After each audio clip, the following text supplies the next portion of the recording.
दोस्तों, आज हम बात करने वाले हैं महाभारत से जुड़े कुछ पौराणिक निशानियां की, जो आज भी धरती पर मौजूद है। यह तो हम सभी जानते हैं कि महाभारत का युद्ध कुरुक्षेत्र में हुआ था, जो कि हरियाणा राज्य में स्थित है। कहते हैं उस समय भयंकर युद्ध में बहे खून की वजह से वहां की जमीन लाल हो गई थी। पुरातात्विक विशेषज्ञों ने भी माना है कि महाभारत की घटना सच थी। उस जगह पर तीरों और भालों को जमीन में गड़ा पाया गया है, जिनकी जांच में यह पता चला है कि यह 2800 ईसा पूर्व के हैं, जो कि लगभग महाभारत काल के समय के बने हुए हैं।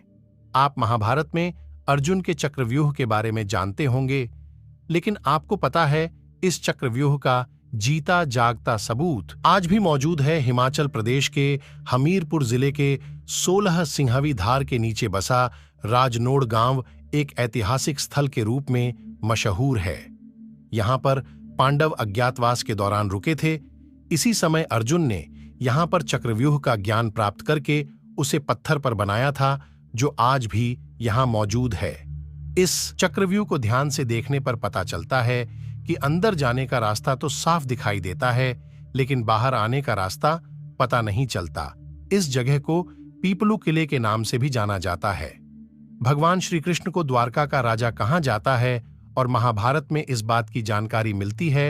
यह नगरी जल में डूब गई थी, यानी कि पूरा नगर ही पानी में समा गया था।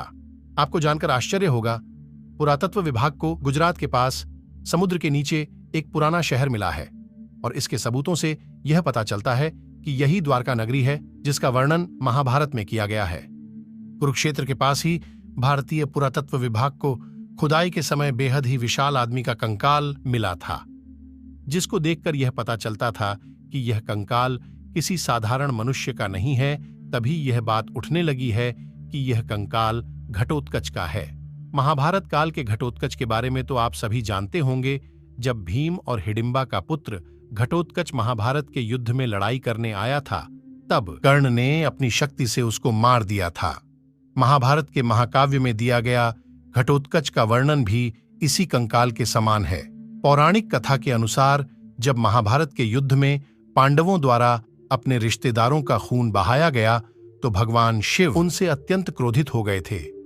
फिर श्री कृष्ण के कहने पर सभी पांडव माफी मांगने के लिए निकल पड़े। गुप्त काशी में पांडवों को देखकर भगवान शिव वहां से अदृश्य होकर अन्य स्थान पर चले गए।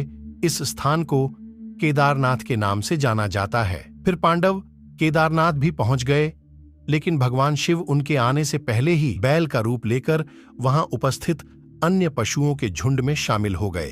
पांडवों ने भगवान शिव की पहचान तो कर ली, लेकिन भगवान शिव बैल के रूप में ही जमीन में समाने लगे। तभी भीम ने अपने बल से बैल रूपी शिव जी को धरती में समाने से रोक दिया। फिर भगवान शिव अपने असल रूप में आ गए और उन्होंने पांडवों को क्षमा कर दिया। भगवान शिव आज भी केदारनाथ धाम में बैल की आकृति में मौजूद है। दोस्तों, हमारी यह जानकारी आपको कैसी लगी, हमें कमेंट में जरूर बताएं।